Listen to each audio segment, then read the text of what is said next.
Reasons for failing your driving test. That's what we're going to talk about today.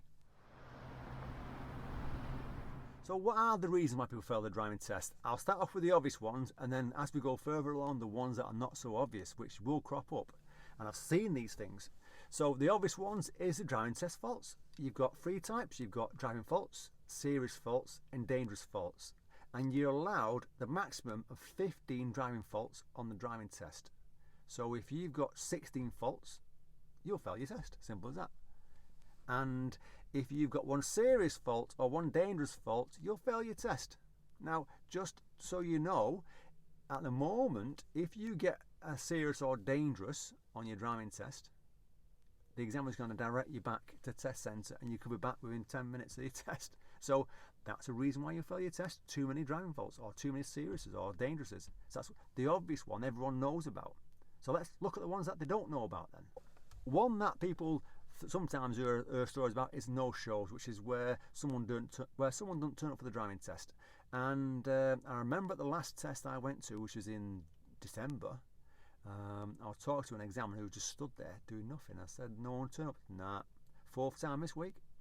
And I'm thinking, so surely you're going to turn up for your driving test, because the amount of people waiting now, it's like 17 weeks worth of waiting time for a driving test. It's like over 400,000 people waiting for a test in a queue. So if you've got your test booked, double check the time, double check the day, because I've had people email me, text me, and it's completely different than what it actually was. I've turned up a month early for my test once with a student, and I've turned up a week late sometimes. So make sure you know the time and day of your driving test, because it's a class. If you turn up late, it's a no-show. If you turn up an hour late, it's tough. You've missed it. Can't take it. And you've wasted £62. So make sure you get the time and date right. Another one is driving licence and theory test certificates. It happens. Whenever students get in my car at the driving test day, I say to them, got your driving licence? Yep. Got your theory test certificate? Yep. Great, let's go then. Or sometimes I say, show me then. If they look a bit forgetful, show me. Let's have a look. And they'll show me. Because when I first started, I remember first, we say once bitten, twice shy. We set off on back to the test centre with one lad years ago. I said, you got a driving licence? Yeah, I have. And then about 10 minutes in the journey, he goes, I haven't. We had to go back to his house. And we got this. We still made it on time, but you learn from their mistakes, don't you? And I've seen people in the test centre where they're searching the handbags or they're searching the pockets because they can't find the licence.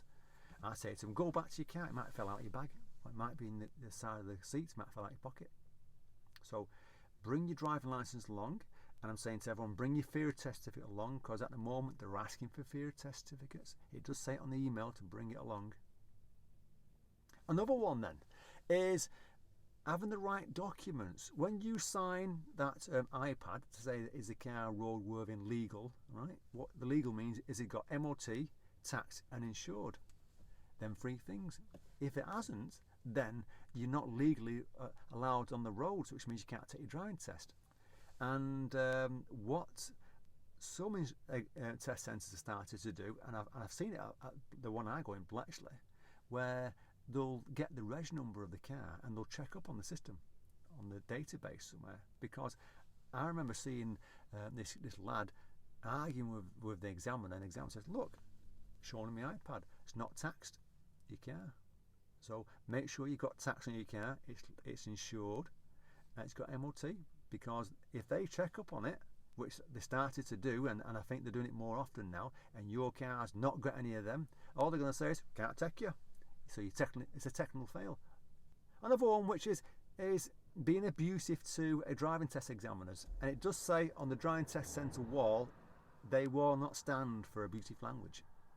Right, so everyone's nice at the beginning of the driving test when you're getting into the car, but just say, for instance, it's not going to as good as what you want it to go, and you start to swear, unfortunately, the examiner's sat next to you, isn't there? Or she is.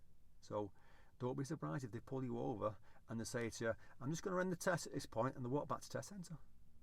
You failed your test at that point because you're being abusive, because they're the only person in the car. You might not be directing them, but you're effing or blinding next to them. How would you like it? So be nice, even if things are not going well. I hope these little tips help you. If they do, fantastic, and good luck on your driving test.